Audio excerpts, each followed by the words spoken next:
શ્રાવણ મહિના પહેલા આ ઉપાયો જરૂરથી કરવું. શ્રાવણ મહિનો ભગવાન શિવને અતિ પ્રિય છે. આ મહિનો ભક્તિ, તપસ્યા અને શુભ કાર્ય માટે શ્રેષ્ઠ માનવામાં આવે છે. જો તમે શ્રાવણ મહિના દરમિયાન મહાદેવની કૃપા પામવા માંગો છો તો શ્રાવણ મહિનો શરૂ થવાને પહેલે નીચેના ખાસ ઉપાયો જરૂરથી કરો. શ્રાવણ પહેલા કરવાના અગત્યના કાર્ય: ઘરનું શુદ્ધિકરણ કરો.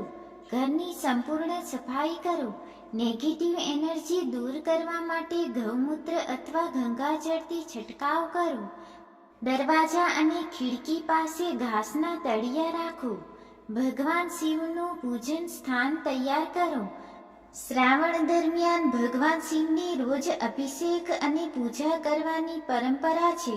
શિવલિંગ કે શિવજીનું ચિત્ર કે પવિત્ર જગ્યાએ સ્થાપિત કરો. કાચા દૂધ, દહીં, ઘી, મધ અને ગંગાજળનું પાત્ર તૈયાર રાખો.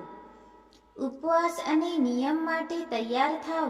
શનિવાર કે સોમવારથી ઉપવાસ શરૂ કરો. આ સમયે લસણ, પ્યાજ, માંસ, દારૂ વગેરે ત્યજવાનો સંકલ્પ લો. રૌદ્ર તત્વ દૂર કરો. ઘરમાંથી જૂના કપડાં, ભાંગેલા વાસણ, બંધ ઘડિયાળ, તૂટેલી મૂર્તિઓ દૂર કરો. આ વસ્તુઓ દારિદ્ર્ય અને શાંતિ વિઘ્નકારક ગણાય છે. શ્રાવણ માટે જરૂરી સામગ્રી એકત્ર કરો. બીલીપત્ર, દૂધ, ભાંગ, ધતુરો, રુદ્રાક્ષ, કંપડીના ફૂલ વગેરે ખરીદી લો. ભક્તિ માટે શિવતાંડવ સ્તોત્ર, મૃત્યુંજય મંત્ર, ઓમ નમઃ શિવાયનો જાપ શરૂ કરો. દાન અને પુણ્ય કરો. શ્રાવણ પહેલા ગરીબોને દાળ, ચોખા, કપડાં કે છત્રી દાન કરો. આવા કાર્ય કરવાથી શ્રાવણમાં તમારા તપસ્યા અને પૂજા વધુ ફળદાયી બને છે. આર્થિક શાંતિ માટે વાસ્તુ સુધારો: ઘરના ઉત્તર પૂર્વ દિશામાં પાણીનો પાત્ર રાખો. દરરોજ દીવો ઓઇલથી નહીં પણ ઘીથી કરો. મનથી શુદ્ધિ લાવો. મનમાં ઈર્ષા, ક્રોધ, દ્વેષ, દુર્ભાવના હોય તો તેને દૂર કરો. શ્રાવણ દરમિયાન શાંતિપૂર્વક જાપ, તપ અને ધ્યાન કરો. શ્રાવણ પહેલાની ખાસ તૈયારીથી શું લાભ મળે છે? ભગવાન શિવની કૃપા ઝડપથી પ્રાપ્ત થાય છે. આરોગ્ય, સમૃદ્ધિ અને ધૈર્યમાં વૃદ્ધિ થાય છે. ઘરમાં શાંતિ અને પવિત્રતા આવે છે. આધ્યાત્મિક ઊંચાઈ મળે છે. શ્રાવણ પહેલાના વધુ મહત્વના ઉપાયો: શિવપાથ બનાવો. ઘરમાં શ્રાવણ પહેલા ઘરમાં એક પવિત્ર શિવપાથ, મંદિર જેવી જગ્યા તૈયાર કરો. ત્યાં શિવલિંગ, નંદી, રુદ્રાક્ષ અને ધાર્મિક પુસ્તકો રાખો. જો શક્ય હોય તો જમીન પર કાંસાના પાત્રમાં શિવલિંગ સ્થાપિત કરો. રુદ્રાક્ષ ધારણ કરો. શ્રાવણ માસ શરૂ થવાને પહેલે રુદ્રાક્ષ ધારણ કરવાથી મહાદેવની વિશેષ કૃપા મળે છે. ખાસ કરીને પંચમુખી રુદ્રાક્ષ ખૂબ પવિત્ર અને ફળદાયી ગણાય છે. દરરોજ દીવો લગાડવાની શરૂઆત કરો. ઘરના પૂર્વ દિશામાં ગૌધૂતથી દીવો કરો. દીવા સાથે ઓમ નમઃ શિવાય અથવા ઓમ ત્રંબકે યજામહે મંત્રનો જાપ કરો. ઘરની જમીન પર ગાયના ગોબરથી લીપણ કરો. ઘરની ચોકમાં અથવા શિવપાથ પાસે ગાયના ગોબરથી પવિત્ર લીપણ કરવાથી નકારાત્મક શક્તિઓ દૂર થાય છે. તેની પર ઓમ અને ત્રિશૂલનું ચિહ્ન બનાવો. મંત્ર જાપનો સંકલ્પ કરો. શ્રાવણ શરૂ થાય એ પહેલા સંકલ્પ લો કે દરરોજ ઓમ નમઃ શિવાયનો 108 વાર જાપ કરશો. શ્રાવણમાં 1 લાખ જાપ પૂર્ણ કરવો શ્રેષ્ઠ માનવામાં આવે છે. બીલીપત્રના વૃક્ષનું વાવેતર કરો. ઘરના આંગણામાં અથવા પોટમાં બીલીપત્રનું રોપ લગાવો. શ્રાવણ માસ દરમિયાન શિવલિંગ પર રોજ તાજા બીલીપત્ર ચડાવો. શિવપુરાણ વાંચનની તૈયારી કરો. શ્રાવણ મહિનામાં શિવ મહિનમ સ્તોત્ર, શિવતાંડવ સ્તોત્ર અને શિવપુરાણના પાઠ કરવાથી અહિત્ય, પાપ અને સંકટ ટળે છે. પવિત્ર પુસ્તકો ઘરમાં મૂકો અને ધ્યાનથી વાંચવાનો નિયમ બાંધી લો. શિવયંત્ર અને શિવલિંગ સ્થાપિત કરો. તાંબાના શિવયંત્રની સ્થાપના શ્રાવણ પહેલા કરો. રોજ તેનું પૂજન કરો. ધૂપ ફૂલ ઢોલ નગારા વિના પણ શ્રદ્ધાથી કરેલ પૂજન શિવજી સ્વીકારે છે. પ્રાણાયામ અને ધ્યાનની શરૂઆત કરો. શ્રાવણ પહેલાથી જ પ્રભાતે 15 મિનિટ ઓમના ઉચ્ચારણ સાથે ધ્યાન કરો. ચક્રોનું શુદ્ધિકરણ થાય છે અને ભગવાન શિવના આશીર્વાદના પ્રવાહ માટે તદ્દન યોગ્ય બની જાઓ છો. વરસાદના પાણીનો સંગ્રહ કરો. શિવ અભિષેક માટે જો શ્રાવણ પહેલા વરસાદ પડે તો શિવજી માટે તે પાણી ભેગું કરો. વરસાદનું પાણી અતિ પવિત્ર માનવામાં આવે છે અને અભિષેક માટે ઉપયોગ કરો.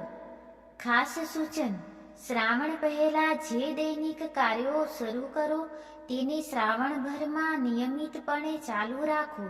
શુદ્ધિ અને ભક્તિથી કરેલી આ તૈયારીથી મહાદેવ પ્રસન્ન થાય છે અને તમારા જીવનના તમામ દુઃખો દૂર થાય છે.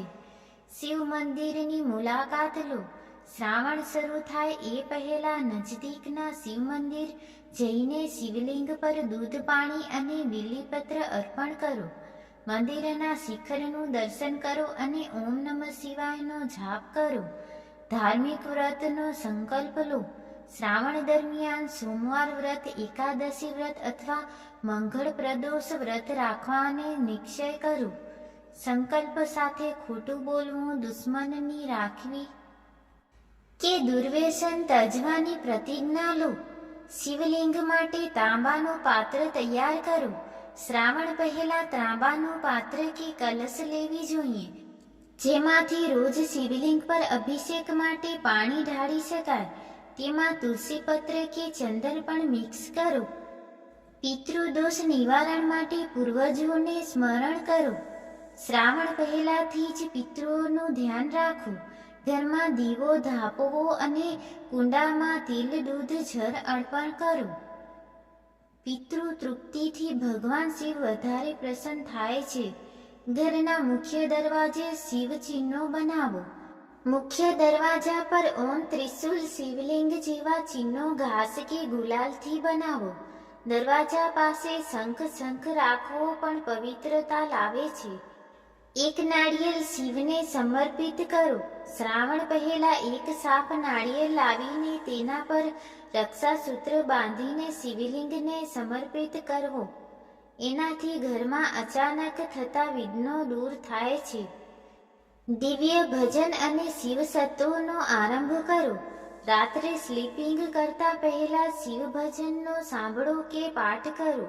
શિવ તાંડવ સ્તોત, શિવ મહિમ્ન સ્તોત, લિંગાષ્ટકમ શ્રાવણ શરૂ થાય ત્યાં સુધી પઠક રટાઈ જાય એવો યત્ન કરો.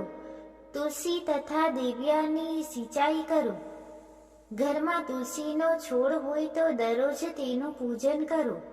દુર્વાને પણ પાડવું શુભ મનાય છે. પછી તેને શિવલિંગ પર ચડાવો.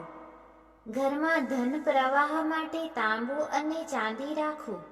ચાંદીના શિવલિંગ કે તાંબાના શિવલિંગ યંત્રને ઘરના મંદિરમાં સ્થાપિત કરો. આ મેટલ્સ ધન વિશીકરણ અને શાંતિમાં મદદરૂપ બને છે. નવગ્રહ માટે શ્રાવણ પહેલા જ ઉપાય શરૂ કરો. રાશિ અનુસાર શ્રાવણ પહેલા રાહુ કેતુ શાંતિ, શનિદોષ નિવારણ માટે શિવભક્તિ દ્વારા ઉપાય કરો. ખાસ કરીને શનિવારના દિવસે કાળ ભૈરવ પૂજા કરો. શ્રાવણ પહેલા વધુ ઉપાયો શા માટે જરૂરી છે? કારણ કે આ ઉપાયો આપની અંદરની શુદ્ધિ કરે છે. શ્રાવણમાં ભક્તિ વધુ સરળ અને સુફળ બને છે. દરિદ્રતા, કષ્ટો અને વિઘ્નો દૂર થાય છે.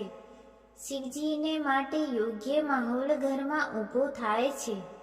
શ્રાવણ માસની પૂજા વિધિ: સોમવાર વ્રત કથા, મહામૃત્યુંજય જાપની પદ્ધતિ, શિવલિંગ ઘરમાં રાખવાનો સચોટ રીત, ઘર માટે શિવચરણ સ્થાન. ટીપ: શ્રાવણ માસમાં દર સોમવારે ઓમ નમઃ શિવાયનો 108 વાર જાપ કરો અને શિવલિંગ પર કાચા દૂધથી અભિષેક કરો.